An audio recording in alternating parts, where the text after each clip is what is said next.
क्या आपके पास कोई ऐसी प्रॉपर्टी है जो आपने रेंट पर दे रखी है? आपके पास घर है, जमीन है, वो भी आपने रेंट पर दी होगी। लेकिन जनाब आप एक कानूनी पचड़े में फंस सकते हैं। कानूनी पचड़ा भी ऐसा कि आपकी जमीन भी जाएगी और सब कुछ जाएगा। और कानून भी इस मामले में हालांकि 12 बरस तक कोई रहता है तो उसके पक्ष में बहुत ही ज्यादा हद तक है।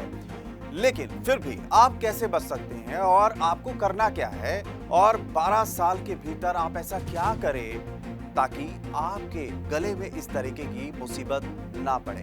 तो चलिए अब सवालों से शुरुआत करते हैं। कुछ सवाल आपके जहन में होंगे, वो सवाल आपको दिखा देता हूं और उनके जवाब तलाशने की फिर कोशिश करेंगे। जैसे कि ग्राफिक्स के जरिए देखें, पहला बड़ा सवाल आपके जहन में यही होगा, अब 12 साल में प्रॉपर्टी पर क्या किसी का दावा हो सकता है? इसका जवाब जानने की कोशिश करेंगे। फिर जमीन पर अगर कब्जा हो गया है तो तुरंत उसको हटवाने के लिए क्या करना चाहिए, ये एक और सवाल आपके जहन में होगा। अब एक और सवाल होगा कि कोई लंबे समय से रह रहा है तो आपके साथ हो सकता है काफ़ी ज़्यादा उसका दिली रिश्ता या फिर आपकी दोस्ती हो, लेकिन रेंट एग्रीमेंट करवाना क्या उस व्यक्ति विशेष से ज़रूरी है?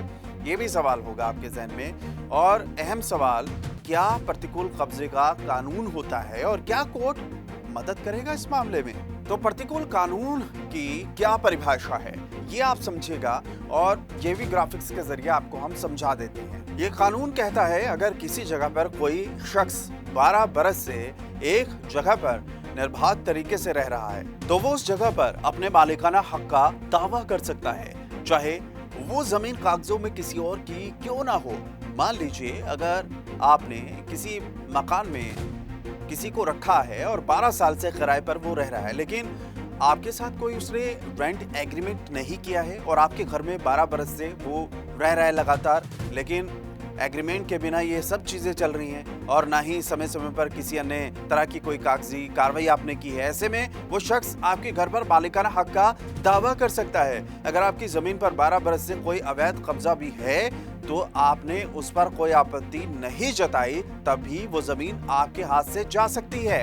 अब बड़ा सवाल ये है कि क्या कोर्ट इस मामले में आपका साथ देगा? ठीक है, आपसे गलती हो गई है, लेकिन गलती के बाद जब आप इस केस को कोर्ट में उठाते हैं तो कोर्ट आपका साथ देगा या नहीं, ये भी समझने वाली बात है। अगर ऐसा कुछ हो जाता है तो कोर्ट से मदद की गुंजाइश भी बहुत कम होती है, इसलिए ज़रूरी है आप अपनी किसी भी प्रॉपर्टी पर अवैध कब्जे को तुरंत हटवाएं। इसके अलावा अगर आप किसी को मकान रेंट पर दे रहे हैं तो 11 महीने वाला रेंट एग्रीमेंट ज़रूर बनवा लीजिए। इससे आपका प्रॉपर्टी में इंटरफेरेंस बना रहेगा और आपकी संपत्ति पर कोई प्रतिकूल कब्जे का दावा भी नहीं कर सकेगा।